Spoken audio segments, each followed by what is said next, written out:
Hello दोस्तों, कैसे हो आप लोग। उम्मीद करते हैं आपकी तैयारी अच्छी चल रही होगी। बिना टाइम वेस्ट किए हुए आज हम बात करेंगे इस वीडियो में जेनेटिक्स क्वेश्चंस में जो कि पिछले 5 साल में गेट बी एग्जाम्स में आए हैं फ्रॉम 2018 टू 2022। शुरू करते हैं। The genotype of an individual showing a dominant phenotype is determined by crossing it with a recessive individual. Such a cross is called. See, this is one of the very basic question which is being ever asked in the genetics. इस cross को बोलते हैं हम test cross. Test cross क्यों किया जाता है?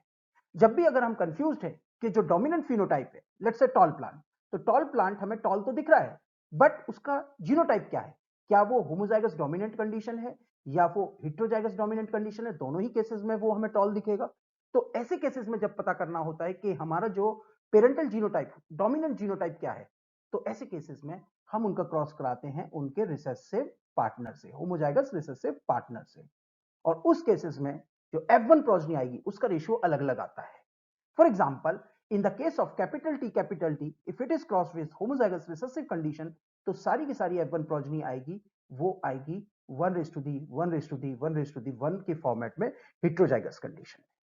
जबकि इन the case of the heterozygous cross with a recessive parent, तो इस केस में 1:1 के फॉर्मेट में आएंगे, जिसके अंदर आपको 2 रिसेसिव मिलेंगे और 2 हेटेरोजाइगस डोमिनेंट मिलेंगे।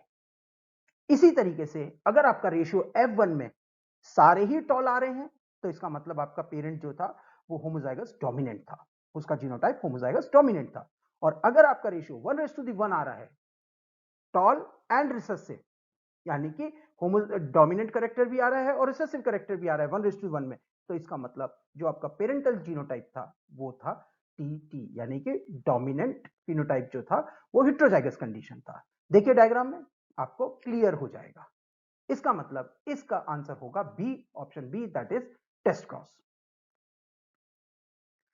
Which of the following cross would produce a 1:1 ratio of phenotype in the next generation? या बी डिस्कस किया है दैट 1:1 रेशियो तभी आ सकता है जब आपका कंडीशन क्या हो, कंडीशन होगी D, that means heterozygous dominant crossed with the recessive homozygous recessive parent, that means option D.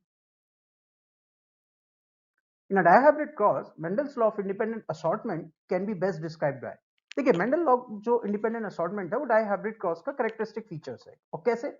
Because Mendel's law ने जब क्रॉस किया था, लेट अस से एक येलो सीड्स जो कि राउंड है उनका क्रॉस अगर किया था उन्होंने wrinkled seeds which are green in colour, तो व्हाट ही फाउंड कि F1 जनरेशन में तो जो आपका रिसेसिव पेरेंट है उसका कलर ही मास्क हो गया।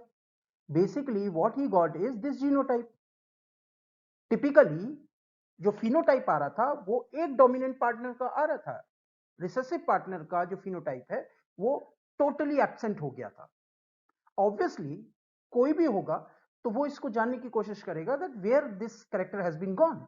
सो what he had done, he has just self cross this, यानी F1 जनरेशन की उसने सेल्फिंग करा दी। और then what he found is कि जो जीन्स है वो इंडिपेंडेंटली असॉर्ट हुई। दैट मींस जो डोमिनेंट दोनों करेक्टर थे यानी येलो एंड राउंड सीड्स वो 9 रेशियो में आ गए, यानी कि Y एंड R दोनों करेक्टर जो हैं वो 9 प्रोजनी आउट ऑफ 16 रिकवर हुई। वाइल एक प्रोजनी जो कि रिसेसिव थी एंड दूसरी प्रोजनी जो कि आपकी डोमिनेंट थी, that came out as the third fractions of out of 16। While दूसरे केस में एक डोमिनेंट एंड दूसरा रिसेसिव करेक्टर जो था that came again as an 3 portion of the out of 16। Last में वो टू हिज सरप्राइज जो रिसेसिव करेक्टर था दैट मींस YYRR स्मॉल में होमोजाइगस रिसेसिव दैट अपीयर्ड। इसका सीधा सा मतलब है कि एक character homozygous recessive which have been skipped in F1 generation that came in the F2 generation. ये तभी पॉसिबल है जब जीन्स जो हैं इंडिपेंडेंटली असॉर्ट होती हो, यानी कि जीन्स का एक दूसरे से कोई कनेक्शन नहीं है, they are not going together, they are independently assorted. अगर टुगेदर जा रही होती तो बीच में ये जो 3 और 3 की जो प्रोजनी आई है वो हमें नहीं मिलती। इसका मतलब जब भी हम हेटेरोजाइगस डोमिनेंट्स का क्रॉस कराएंगे इन अ सेल F1 जनरेशन तो हमें 9:3:3:1 मिलेगा। This is what Mendel has said, recessive character will reappear as per law of independent assortment. ये अलग बात है that Mendel was lucky in choosing P plant. Why? Because P plant में जो उसने करेक्टर चूज किए थे वो लिंक्ड नहीं थे. नाउ अडेज वी नो कि genes are linked together also, यानी कि वो एक साथ जाती हैं. यानी कि ये जो इंडिपेंडेंट असॉर्टमेंट्स है इसके एक्सेप्शंस भी हैं. एंड हियर इस क्वेश्चन को अगर हमें आंसर करना हो तो हमारा आंसर क्या होगा? ऑप्शन डी, दैट अगर हम हेटेरोजाइगस डोमिनेंट्स का अगर क्रॉस कराएंगे तो then we are going to have independent law of assortment of the Mendel. Which of the following is an exception to the law of independent assortment? अब भी हमने discuss किया कि एक्सेप्शन क्या होगा लॉ ऑफ इंडिपेंडेंट असॉर्टमेंट का, अगर दो जीन्स लिंक्ड है. फॉर एग्जांपल अगर हम इसमें देखें ग्राफ में, तो इंडिपेंडेंट असॉर्ट कब होंगी जीन्स? जब दोनों जीन्स एक दूसरे पे डिपेंडेंट नहीं है as far as segregation is concern. दोनों जीन अलग अलग जा रही हैं, right? In all the cases gametes में अलग अलग जीन्स सेपरेट हुई. जबकि अगर लिंक्ड होंगी तो जीन्स जहां ए जाएगा वहीं बी भी जाएगा, ए करेक्टर जाएगा वहीं बी भी जाएगा. And that's where genes if they are linked together then they also goes together. So linked gene or linkages is an exception to the law of independent assortment. Mendel's discovery in pea plants may be considered incidental since the chosen trait were. अभी हमने बात करी कि Mendel जो है he was lucky to choose pea plants क्योंकि उसके अंदर लिंकेज का कॉन्सेप्ट नहीं था. जो जीन्स थी वो इंडिपेंडेंटली असॉर्ट करती थी. That means option B is the correct answer. For a character X, there exists 12 alleles in a population of a rice plant. Okay, पहले allele समझते हैं क्या होता है. देखिए, as we know, for a coding of a protein, we require certain part of a DNA that is called gene. ठीक है. अब ये जो जीन है इसकी ऑल्टरनेट फॉर्म्स हो सकती हैं हमारी पॉपुलेशन में, राइट? तो इसका मतलब है इस जीन की 12 तरह की फॉर्मेशन हो सकती हैं. अच्छा, एक काम करते हैं, इसको ऐसे समझते हैं. आपको नवदुर्गे का मतलब है सारी देवियां जो है वो क्या है? वो एक ही देवी का अवतार है, बट वो ऑल्टरनेट्स हैं, उनकी अपनी इंडिपेंडेंट एग्जिस्टेंस है. तो यानी कि एक दुर्गा माँ है और उनकी जो सिस्टर्स हैं या उनके ऑल्टरनेट फॉर्म्स वर्जन्स हैं वो देवियां हैं. तो सेम वे में एक जीन है और उसकी बहुत सारी ऑल्टरनेट एलील्स है, फॉर्मेशंस हैं. दैट मींस डिफरेंट फॉर्म्स हैं. ठीक है, चलिए. How many alleles for the same character would be present in a diploid rice plant? अब जब हम बात कर रहे हैं कि राइस प्लांट कैसा है? डिप्लॉयड है. दैट मींस उसके अंदर कितने क्रोमोसोम होंगे? 2 क्रोमोसोम होंगे फॉर द सेम जीन. तो यानी कि एक जीन कितनी बार हो सकती है इस डिप्लॉयड राइस प्लांट में? ऑब्वियसली केवल 2 बार. यानी आउट ऑफ 12 आप कोई 2 ही कैरी कर सकते हो अपने जीनोम में. That means option D would be the correct answer. If the genotype of an individual is capital A, capital B, small b, capital C, small d, capital E, capital F, then how many types of gametes will be produced by this individual? देखिए, एक formula होता है कि total gametes of an organism which can be produced, यानी कि कितने gametes कोई organism produce कर सकता है, उसका फॉर्मूला होता है 2 raised to the power n. जहां पे n क्या होता है? n is the number of the genes for which organism is heterozygous. Remember that heterozygous कितनी जीन्स है उस पर डिपेंड करेगा. अब देखिए हमारा heterozygous कौन कौन सी है? Capital B small B and capital C small C. यानी कि कितने गैमेट्स बन सकते हैं? गैमेट्स बनेंगे टोटल हमारे 2 raised to the power 2, that means 4. Option D is the correct answer. In a particular plant the monoploid number of chromosome is 1/4 of the total number in a gametes. This plant is. Okay, first of all, you should be very clear about what is the difference between haploid and monoploid, right? तो आपको बहुत सारी definition मिलेंगी just to simplify कि जितने भी number of chromosome present है आपके गैमेट्स में वो कहलाता है उसका हैप्लॉइड कंटेंट. ठीक है. मोनोप्लॉइड्स क्या होता है? Monoploids a single basic set of chromosomes, right? That is often observed in the case of polyploidies. यानी कि जब भी पॉलीप्लॉइड्स होते हैं तो उसमें मोनोप्लॉइड का कॉन्सेप्ट जो है वो ज्यादा एविडेंट हो जाता है. अदरवाइज फॉर अ डिप्लॉइड जो हैप्लॉइड नंबर और मोनोप्लॉइड नंबर ऑलमोस्ट सेम होते हैं. पॉलीप्लॉइड्स में ये डिफरेंट हो जाते हैं. ठीक है, ओके, चलिए अब क्वेश्चन को सॉल्व करते हैं. In a particular plant, the monoploid number of a chromosome is 1/4 of the total number. तो let us say monoploid है X. ठीक है. अब ये क्या बोला था? मोनोप्लॉइड नंबर क्या है? 1/4 ऑफ हैप्लॉइड. तो दैट मींस हैप्लॉइड कंटेंट कितना हो जाएगा? 4x. अब हमने क्या बोला था, हैप्लॉइड्स क्या होते हैं, हैप्लॉइड्स क्या होते हैं, haploids half the number of diploidy, यानी कि आपका जो ऑर्गेनिज्म है उसका जेनेटिक कंटेंट क्या हो जाएगा, it will B 8x. That means the organism must be octaploid. That means option B is the correct answer. A, B and C are recessive to their respective wild type alleles, capital A, capital B and capital C. Okay, if the individual heterozygous at all the three loci are crossed among themselves, so the proportion of the progeny showing all three types wild types character will be. Okay, तो ये try hybrid cross है तो इसमें organism तो आएंगे 64. ठीक है, तो ऑप्शन जो होगा या तो बी होगा या डी होगा, पहली बात.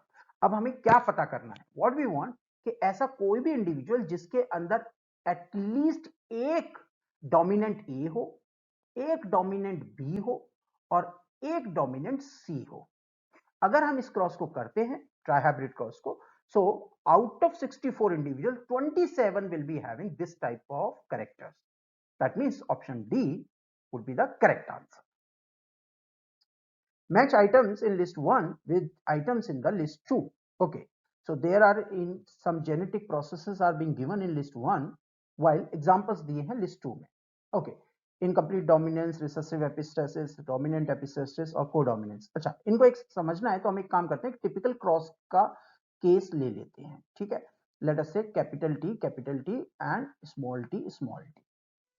अगर हमारे पास ये जो करेक्टर है जो कि एक्सट्रीम है, डोमिनेंट है, द अदर करेक्टर के जो कि एक अदर साइड ऑफ एक्सट्रीम है, दैट मींस ड्वार्फ है, अगर इन दोनों का ब्लेंडिंग होके एक इंटरमीडिएट करेक्टर आता है तो that is called as incomplete dominance. For example, in the case of flower colour in 4 o'clock plant, क्या होता है, अगर हम रेड कलर फ्लावर का क्रॉस करते हैं व्हाइट कलर फ्लावर से तो डोमिनेंट करेक्टर नहीं रिसीव होता F1 generation में. We get instead of the 50% of red and 50% of white character. That means blending of the character. यानी कि पिंक कलर नजर आने लग जाता है. That means incomplete dominance का उसका बेस्ट एग्जांपल है फ्लावर कलर. कोडोमिनेंस में क्या होगा, अगर ये जो कैपिटल टी है ये भी अपना करेक्टर दे और जो आपका स्मॉल टी है ये भी अपना करेक्टर शो करे, दोनों एक्सट्रीम अपना करेक्टर शो करते हैं अगर, तो उसको बोलते हैं हम codominance. For example ABO blood group. अब एबीओ ब्लड ग्रुप में जो आई ए है एलील वो डोमिनेंट है और दूसरी जो आई बी है वो भी डोमिनेंट है, राइट. तो अगर आई ए और आई बी जब मैच कर जाएंगे, जब मिक्स होंगे, तो जो ब्लड ग्रुप बनेगा वो आई ए या आई बी नहीं बनेगा, वो बनेगा ए बी ब्लड ग्रुप, यानी दोनों डोमिनेंट करेक्टर.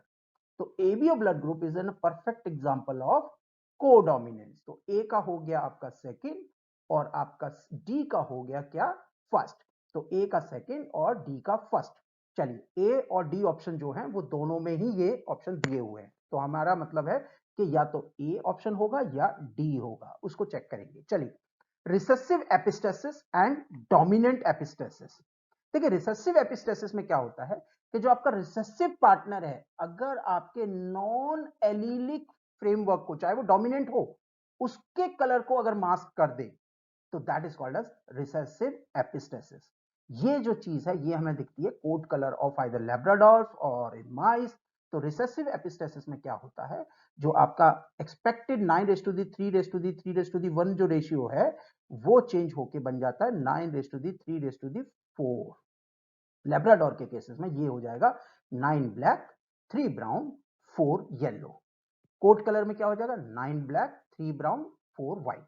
ओके, चलिए, डोमिनेंट एपिस्टेसिस में क्या होगा, अगर इसका हम रिवर्स कर दें, यानी कि डोमिनेंट जो पार्टनर हैं वो दूसरे नॉन एलिलिक पोर्शन को मास्क कर दें अगर उनके इफेक्ट्स को, तो then it is called as dominant epistasis, which is often seen in fruit colour in summer squash. जहां पर कि ये जो रेशियो 9:3:3:1 है, इट बीइंग चेंज टू 12:3:1. 12 होते हैं आपके व्हाइट, 3 होते हैं आपके येलो और आपका 1 होता है आपका ग्रीन.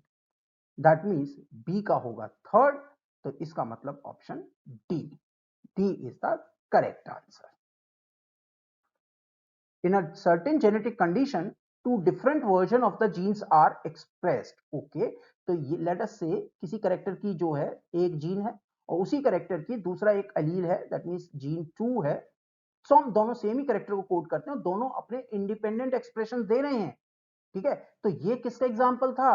अभी we have discussed that this was an example of codominance. Okay, आगे क्वेश्चन में चलते हैं। In such a situation both the variants determine the outcome, यानी दोनों ही अपने एक्सप्रेशन दिखाएंगे फिनोटिपिकली, और वो एग्जांपल होगा आपका कोडोमिनेंस का। फॉर एग्जांपल, अगर हम एक व्हाइट जो आपकी काव है उसका क्रॉस कराते हैं रेड काव से, तो आप देख रहे हैं जो F1 जनरेशन में जो काव आई है उस पे व्हाइट भी कलर है और रेड पैचेस भी हैं।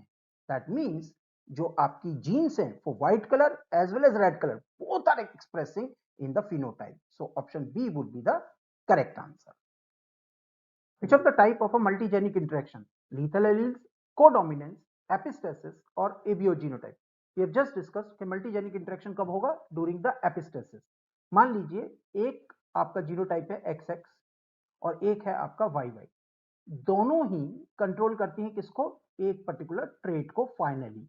ओके, अब अगर मान लीजिए ये जो XX है ये इसके फिनोटाइप को रेगुलेट करने लग जाए, तो then this concept would be called as epistasis. That means option C and vice versa as well, यानी ये जीन अगर इसके को कंट्रोल करे तो भी epistasis है। इसका मतलब option C would be the correct answer. Given below are the two statements. Statement 1, a single gene can affect multiple phenotypic expression. Yes, this is true. For example pleiotropic gene, pleiotropic genes जो होती हैं वो generally क्या करती है, वो multiple traits को influence करती हैं। लेट्स से जीन जो है यहाँ पर प्लायोट्रॉपिक जीन है जो ट्रेट 1 को कर रही है, ट्रेट 2 को कंट्रोल कर रही है, ट्रेट 3 को कंट्रोल कर रही है। तो इसका मतलब है कि आपकी जो प्लायोट्रॉपिक जीन्स हैं वो जीन एक ही होती है बट मल्टीपल ट्रेट्स को रेगुलेट कर सकती है, इन्फ्लुएंस कर सकती है। In a polygenic traits, multiple genes contribute to a phenotypic expression. ये भी ठीक है। पॉलीजेनिक ट्रेट्स जो होते हैं उसमें क्या होता है कि मल्टीपल जीन्स जो हैं, अब जीन्स के नंबर्स ज्यादा हैं, रिमेंबर जीन 1, जीन 2, जीन 3, तो ये सारी की सारी जीन्स जो हैं वो एडिटिव या क्यूमुलेटिव जो है वो एक ट्रेट को कंट्रोल करती हैं, राइट? तो इसको बोलते हैं पॉलीजेनिक इनहेरिटेंस, जबकि ऊपर वाला क्या है? प्लायोट्रॉपिक इनहेरिटेंस। ठीक है, तो इसका मतलब स्टेटमेंट 1 ठीक है, वो प्लायोट्रॉपिज्म का एग्जांपल है, और स्टेटमेंट 2 भी ठीक है जो कि आपका पॉलीजेनिक इनहेरिटेंस का एग्जांपल है, यानी option A would be the correct answer.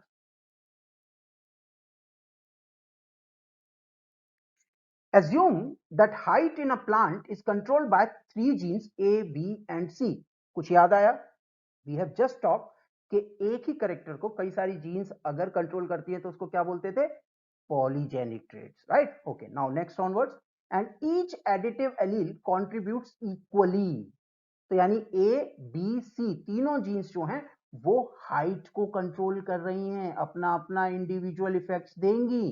ठीक है, A भी देगी, B भी देगी और C भी कंट्रीब्यूट करेगी हाइट को।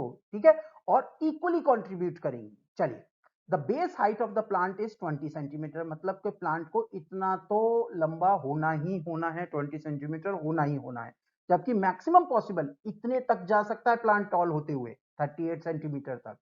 तो height of the plant with a genotype capital A small B capital C small C will be. Okay, तो इस क्वेश्चन को अगर हमें सॉल्व करना है तो ये पॉलीजेनिक इनहेरिटेंस का एग्जांपल है।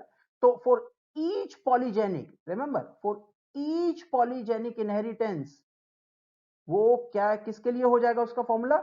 उसका हो जाएगा फॉर्मूला मैक्सिमम हाइट कितना हो सकता है माइनस मिनिमम हाइट कितनी हो सकती है और divided by number of genes कितनी है पॉली वाली, तो पॉली जीन्स कितनी है। ओके, इस क्वेश्चन में देखते हैं अब जरा। तो यानी मैक्सिमम हाइट कितनी थी? 38 सेंटीमीटर हो सकती थी। मिनिमम कितनी थी? 20 सेंटीमीटर हो सकती थी। एंड नंबर ऑफ जो जीन्स है वो कितनी है? 6 हैं, because A B B C C होंगे। ठीक है, तो टोटल ये कितना निकल के आएगा? This will be around 3 centimetre, यानी कि हर polygene will contribute to the 3 centimetre, right? अच्छा जी, अब हमें जीनोटाइप क्या दे रखा है? A B B C C. अब इसमें से कितने कैपिटल वर्ड्स हैं? Capital A and capital C, ये तीनों ही अपना अपना इंडिविजुअल इफेक्ट देंगे, इक्वली इफेक्ट देंगे फॉर द हाइट। तो यानी कैपिटल ए देगा 3 सेंटीमीटर का कंट्रीब्यूशन, ये भी देगा कैपिटल ए 3 सेंटीमीटर का कंट्रीब्यूशन, ये रिसेसिव है तो ये नहीं देंगे, एंड कैपिटल सी ये भी देगा अपना 3 सेंटीमीटर का contribution to the base height. Base height हमारी कितनी थी, मिनिमम हाइट कितनी थी, 20 सेंटीमीटर, और कितना हमने एक्स्ट्रा कंट्रीब्यूशन मिला है पॉलीजीन से, 9 सेंटीमीटर। तो आंसर क्या हो जाएगा, 29 centimetre, option B. Height of a human being an typical example of which mode of inheritance. अभी हमने बात करी हाइट किसका एग्जांपल है, चाहे वो ह्यूमंस हो चाहे कोई भी हो, वो एग्जांपल किसका है, वो पॉलीजेनिक इनहेरिटेंस का। यानी कि कभी भी कोई ऐसी चीज जिसमें आपको एक्सट्रीम ना मिलती हो, सारी रेंज मिलती हो इन बिटवीन, तो वो most likely is an example of polygenic inheritance, right. तो फॉर एग्जांपल यहां पर ये एक बहुत टॉल पर्सन है और ये एक बहुत ड्वार्फ बेबी है, राइट। बट इसके बीच में हमें पूरी ग्रेडेशन मिल रही है। याद करिए मेंडलिज्म में क्या होता था, either we had this or we had this, right, extreme होते थे character.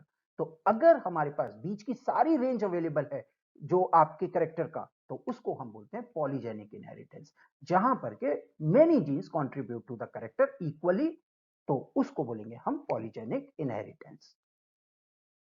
Hypophosphatemia is inherited as an X-linked dominant disorder. A normal male marries a heterozygous female affected with hypophosphatemia. What proportion of the offspring will manifest the disease? Will it be all of the children, all the daughters and none of the sons, all the sons and none of the daughters, or 50% sons and 50% daughters? देखिए चलो देखते हैं, इसको solve करते हैं example से।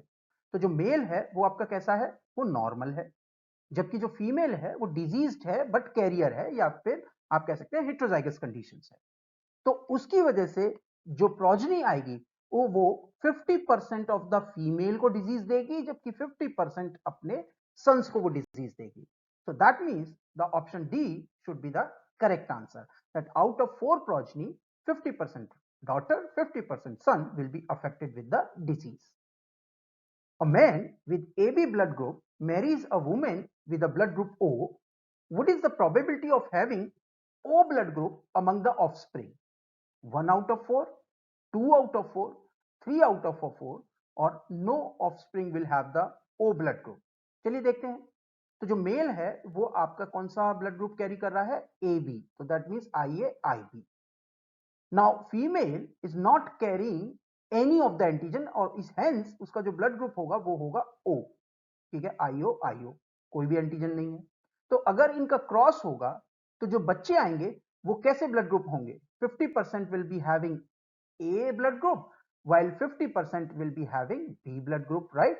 So that means no offspring will be having O blood group. That means option D would be the correct answer.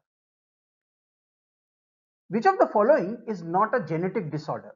Cystic fibrosis नहीं, वो तो genetic disorder होता है। डाउन सिंड्रोम वो भी होता है। सिकल सेल एनीमिया वो तो पॉइंट म्यूटेशन का सबसे बढ़िया एग्जांपल है, तो वो भी होता है। Marasmus no, marasmus is more of a nutritional disorder which happens due to the undernutrition of micronutrient. तो मरासमस में जो बच्चा है वो न्यूट्रिशन सफर करता है, उसे न्यूट्रिशन पूरा नहीं मिलता, and here the option C would be the correct answer. In animals, the inability to make the pigment melanin results in albinism, okay, which is a recessive condition, okay. Two unaffected parents who have decided to have 3 children have a first child that has albinism. याद रखिएगा कि जो parents थे वो unaffected थे, right, जबकि जो बच्चा है उसके अंदर डिजीज हुई है।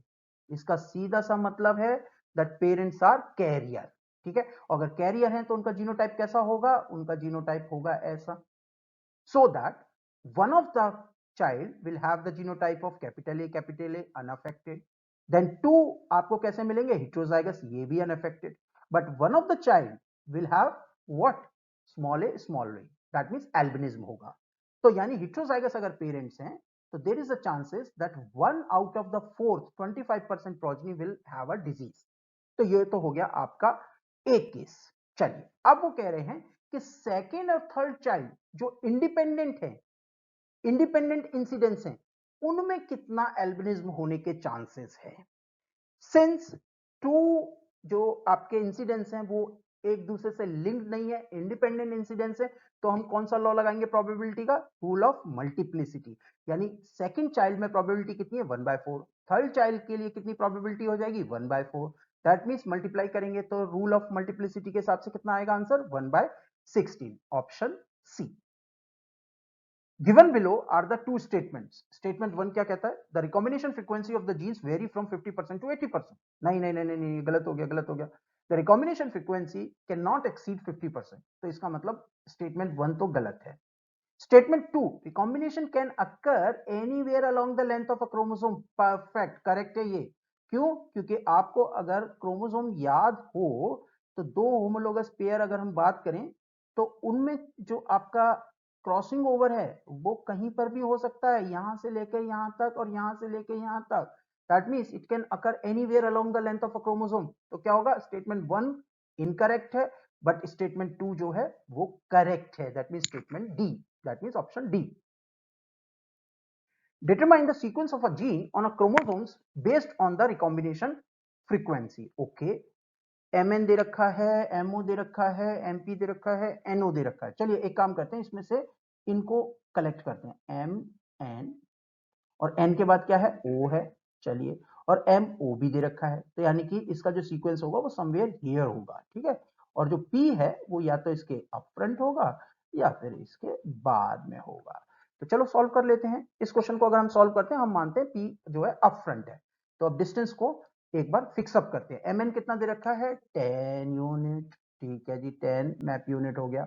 जबकि आपका MO दे रखा है 26. ठीक है जी, ये भी सही है. तो ये 26, तो आपका NO कितना हो जाना चाहिए? 16. क्या 16 है? Yes, it is 16. तो ये 16 मैप यूनिट हो गया. तो इतना तो ठीक है. अब दे रखा है कि आपका NP जो है वो 38 मैप यूनिट है, यानी कि ये यहां से लेकर यहां तक it is 38 map unit. Tentatively PM जो होना चाहिए वो 28 मैप यूनिट होना चाहिए. टेंटेटिवली कितना दे रखा है? NP जो है MP आपका 20 मैप यूनिट दे रखा है.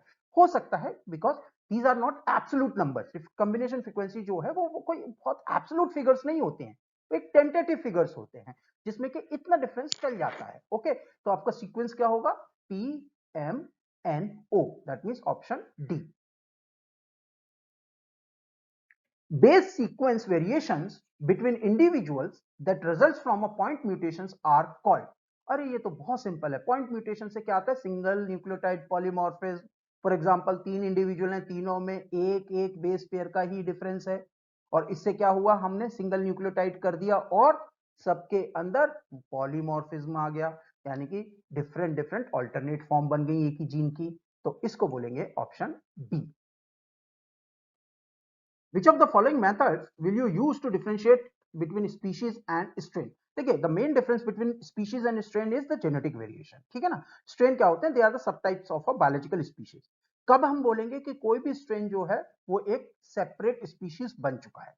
उसके लिए we use 16S ribosomal RNA sequence. Why? Because it is highly conserved among the bacteria. ठीक है.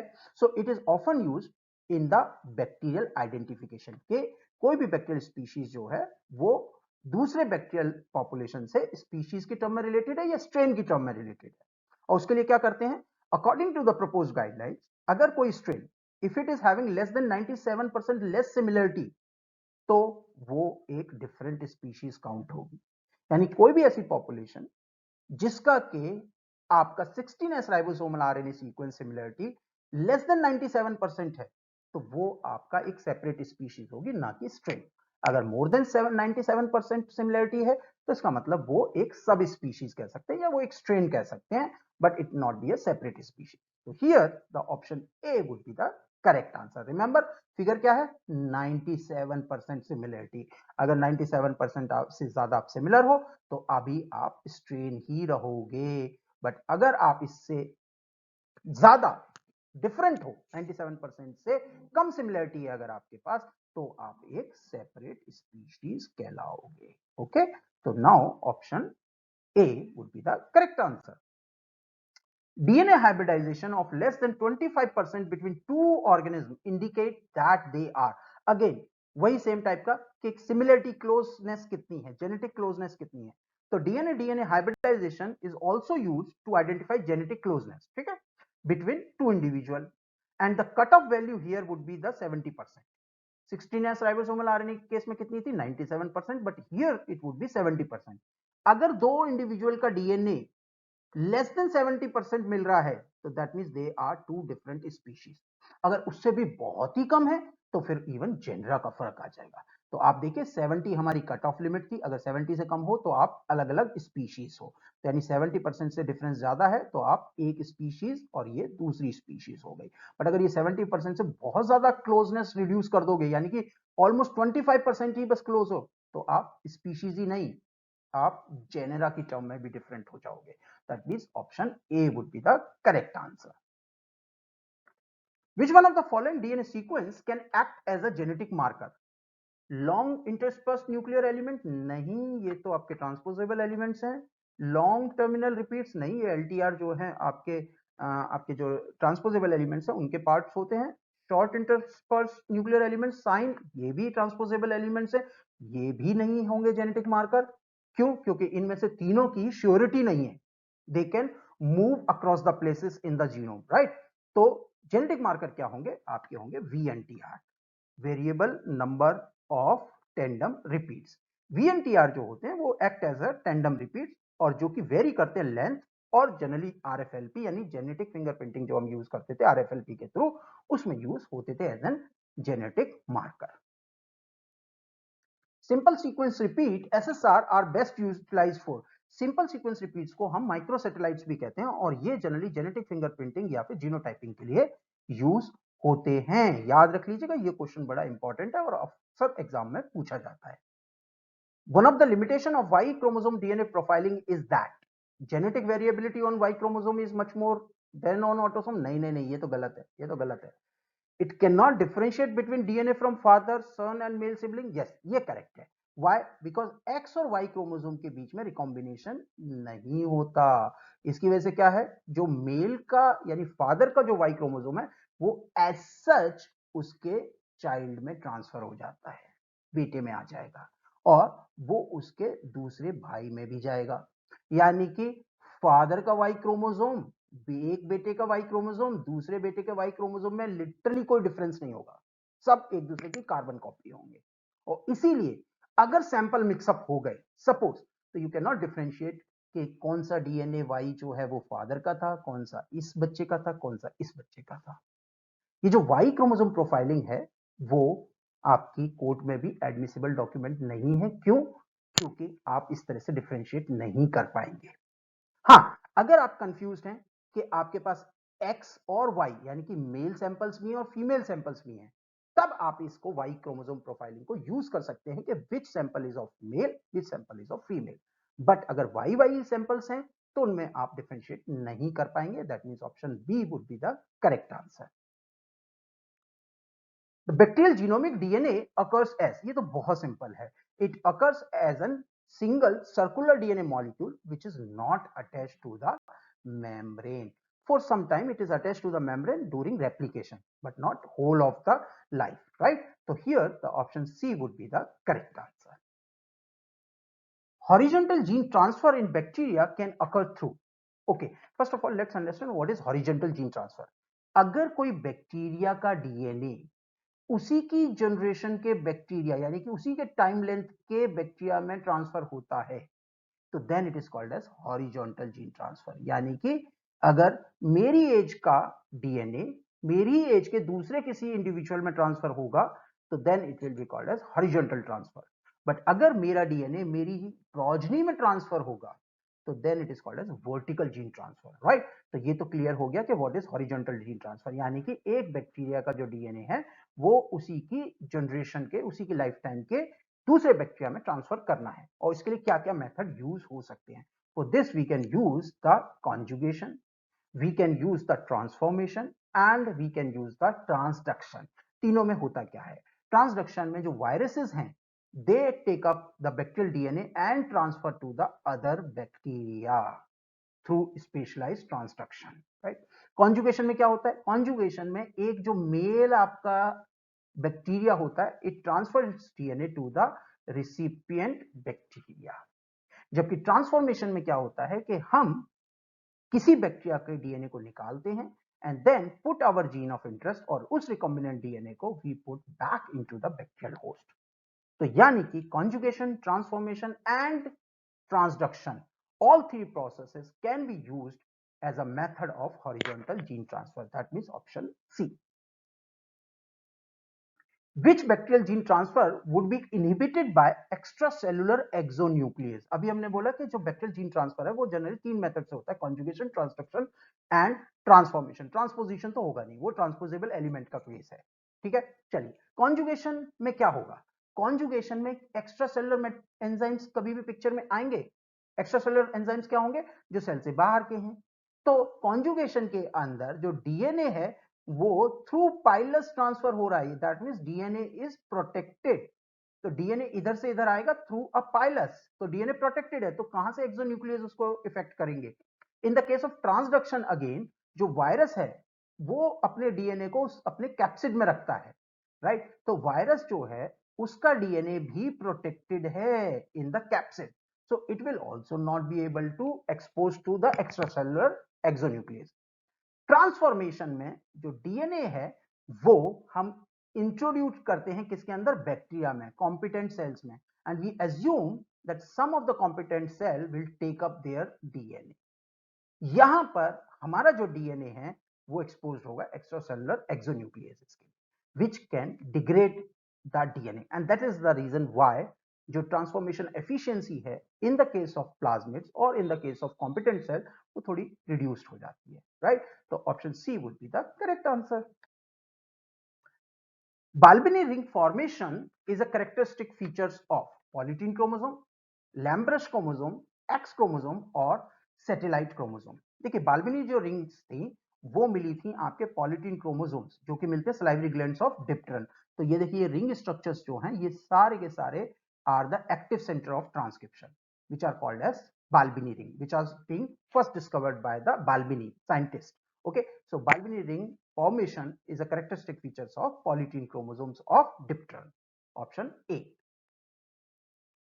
A new penicillium mutant was tested for auxotrophy. Okay, the mutant grows on minimal medium.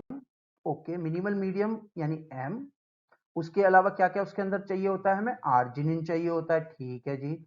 उसके अलावा हमें क्या चाहिए होता है? प्रोलिन भी चाहिए होता है। उसके अलावा हमें क्या चाहिए होता है? हिस्टिडिन। यानी जब ये हम मीडियम देते हैं और उसमें आर्जिनिन, प्रोलिन और हिस्टिडिन देते हैं तब हमारा बैक्टीरिया जो है वो ग्रो करता है। ओके, बट अगर हम खाली मिनिमल मीडिया दें तो वो ग्रो नहीं करेगा। दैट मीन्स उसको आर्जिनिन भी चाहिए, प्रोलिन भी चाहिए, हिस्टिडिन भी चाहिए। ओके, नाउ अगर हम उसको मीडियम देते हैं, आर्जिनिन भी देते हैं और हिस्टिडिन भी देते हैं तब भी वो ग्रो नहीं करता। What does it mean? It means उसको क्या चाहिए? It require proline also. So the mutant require proline. Option D. Given below are the two statements. One is labeled as assertion A and another is reason R. Assertion A क्या कहता है? Most humans pass accurate genetic information from one generation to next. ये तो बिल्कुल correct है कि जो humans हैं वो nearly accurate information pass करते हैं from one generation to the next. Okay, reason क्या है? In spite of high mutation rate, नहीं नहीं नहीं नहीं नहीं, mutation rate has to be low. नहीं नहीं नहीं नहीं नहीं, we have R DNA polymerase जिनमें प्रूफ रीडिंग एक्टिविटी होती है, फिर उनकी जो सेलेक्टिविटी है उसकी वजह से जो म्यूटेशन रेट्स हैं वो बहुत कम होते हैं। Okay, so the sequence of human genome changes by only a few nucleotide during division. ये स्टेटमेंट पार्शियली करेक्ट है, वी शुड से इनकरेक्ट ही है, क्योंकि म्यूटेशन रेट का कॉन्सेप्ट इन्होंने डाल दिया। ये तो बिल्कुल ठीक है, जो ह्यूमन जीनोम है वो बहुत कम चेंज होता है और फेथफुली रेप्लिकेट होता है और फेथफुली ही ट्रांसफर होता है from the parents to the progeny, right? But high mutation rate, वो रीजन गलत हो जाएगा। दैट मीन्स कि ए तो ठीक है but R is not true. That means option आपका B. Match items in list 1 with items in list 2. Okay, silent mutation, missense mutation, nonsense mutation और फ्रेम शिफ्ट म्यूटेशन। पहले इसमें से वो कर लेते हैं जो हमें पता है। नॉनसेंस म्यूटेशन क्या होता है? ऐसा म्यूटेशन जिसमें के स्टॉप कोडन जनरेट हो जाता है। दैट मींस सी का क्या होगा? फर्स्ट, ठीक है। साइलेंट म्यूटेशन में क्या होता है, दैट म्यूटेशन जिसमें के जो अमाइनो एसिड है, इवन दो जेनेटिक कोडॉन चेंज हुआ है but amino acid same code होता है, that means amino acid sequence remain unchange. A का होगा फोर्थ, ए का फोर्थ एंड सी का फर्स्ट, सी का फर्स्ट, तो इसका मतलब ऑप्शन तो आपका होगा सी। चलिए इसको और आगे समझते हैं। तो हमारे नौ म्यूटेशन जो था, हमें चाहिए था लाइसिन, हमने म्यूटेशन किया बट हमें अभी भी लाइसिन मिल रहा है, that means silent mutation. Nonsense में हमने क्या जनरेट कर दिया, स्टॉप कोडॉन, ये हम ऑलरेडी बात कर सके हैं। इन द केस ऑफ मिससेंस में क्या होता है कि lysines which is a positively charge amino acid, that mean basic amino acid है, उसको हमने रिप्लेस कर दिया दूसरे बेसिक अमाइनो एसिड से, तो उसको हम बोलेंगे मिससेंस, ठीक है।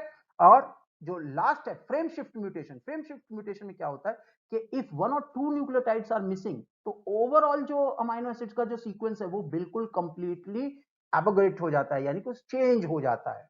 यानी कि ए का होगा क्या, फोर्थ, बी का क्या होगा, third, that means missense mutation, amino acid change in one amino acid, right. और जबकि नॉनसेंस का क्या होगा, स्टॉप कोडॉन वाला। फ्रेम शिफ्ट का क्या होगा, amino acid sequence beyond the site of mutation, इससे पहले तो ठीक है बट इसके बाद there will be a problem, right.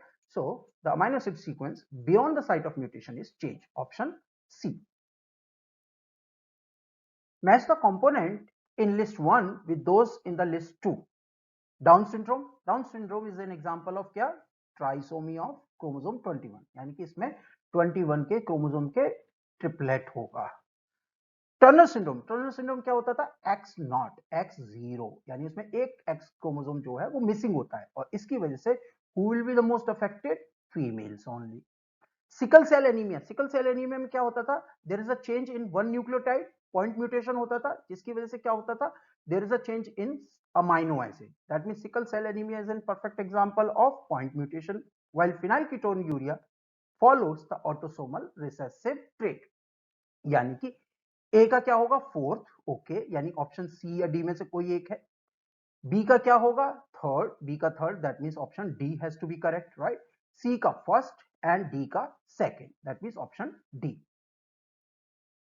Turner syndrome in female is due to the presence of, just अभी हमने बात करी थी कि टर्नर सिंड्रोम कब होता है, टर्नर सिंड्रोम होता है जबकि आपका एक एक्स क्रोमोसोम लॉस्ट हो जाता है, that means 44 plus XO condition, option B is the correct answer.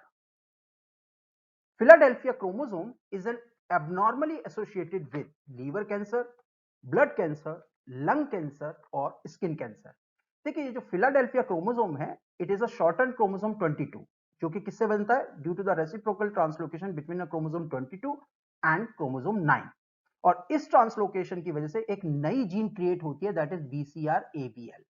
और ये जो BCR-ABL है, it causes the chronic myelogenous leukaemia, that means blood cancer. पहली बार ये डिफाइन हुआ था या डिस्कवर्ड हुआ था फिलाडेल्फिया में, इसीलिए इसको बोलते हैं Philadelphia chromosome, that means option B is the correct answer. In a random mating population the frequency of allele A1 is, okay, A1 की क्या है 0.8, A2 की कितनी है 0.2। In a population of 200 plants, how many will have the genotype A1 and A2? आपको Hardy Weinberg law याद है, heterozygous का कितना होता था 2pq, that means 2 into 0.8 into 0.2, ये कितना आएगा, 8 2 जा 16, 2 जा 32, दैट मींस 0.32, ठीक है, आउट ऑफ whom 100, यानी कि almost 32 individual will be heterozygous out of 100, तो आउट ऑफ 200 कितने हो जाएंगे 64, that means option C would be the correct answer.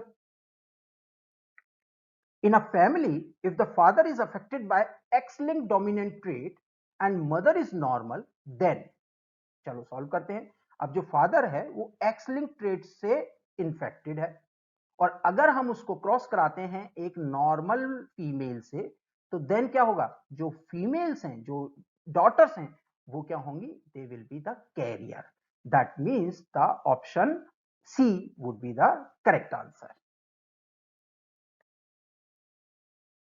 Given below are the two statements, sickle cell trait protects humans from malaria, yes, ये तो सही है, ये तो नोन फैक्ट है कि सिकल सेल्स की वजह से जो अफ्रीका में स्पेशली जो इंडिविजुअल्स हैं हु पजेस दिस ट्रेट, वो मलेरिया से सेव्ड होते हैं, बिकॉज सिकल सेल जो होती हैं आरबीसी वो do not allow plasmodium to grow, right. तो उनको एक तरह से इन अ वे मलेरिया से प्रोटेक्शन मिलता है। तो स्टेटमेंट 1 तो करेक्ट है। Sickle cell trait can be transmitted even if both the parents are heterozygous for the beta globin gene. Okay, तो अगर हम ध्यान से देखें तो सिकल सेल दो अगर heterozygous पेरेंट्स हैं, फीमेल भी और मेल भी, तो भी heterozygous होने के बावजूद भी वो डिजीज को ट्रांसफर कर सकते हैं। That means statement 2 is also correct. Both statement 1 and statement 2 are correct. Which one of the following is an autosomal dominant disorder? Sickle cell anaemia नहीं, ये एक्स लिंक्ड है। सिस्टिक फाइब्रोसिस ये भी X linked है। Tay सेक्स ये भी sex linked है। Huntington disease is linked with chromosome 4। तो ये एबनॉर्मलिटी जो है ये क्रोमोसोमल 4 यानी ऑटोसोमल डोमिनेंट डिसऑर्डर है। That means option D would be the correct answer. Cystic fibrosis is caused due to mutation in a gene encoding G protein, deficiency of adenylyl cyclase, mutation in the gene encoding an ABC transporter, or overactivation of the calcium ATPase pump. देखिए जो cystic fibrosis है, it is a genetic disorder which is caused by the mutation in the cystic fibrosis transmembrane conductance gene यानी CFTR gene। और ये जो CFTR gene है ये chloride channel को कोड करती है, ठीक है। और ये जो क्लोराइड चैनल है इसके अंदर एबीसी डोमेन होता है यानी कि एटीपी बाइंडिंग कैसेट डोमेन। तो यानी जो सीएफटीआर का म्यूटेशन अगर होता है तो वो एबीसी जो ट्रांसपोर्टर है वो म्यूटेट होता है। That means option C would be the correct answer. The inheritance of shell coiling direction in the snail is an example of maternal inheritance. Okay, first of all let's understand what is maternal inheritance. Maternal inheritance में क्या होता है, जो female आपका जो mother होती है उसका genotype, remember genotype not the phenotype, वो कैसी दिखती है उससे मैटर नहीं करता, उनका जो जीनोटाइप है वो डिक्टेट करता है what will be the phenotype of the child.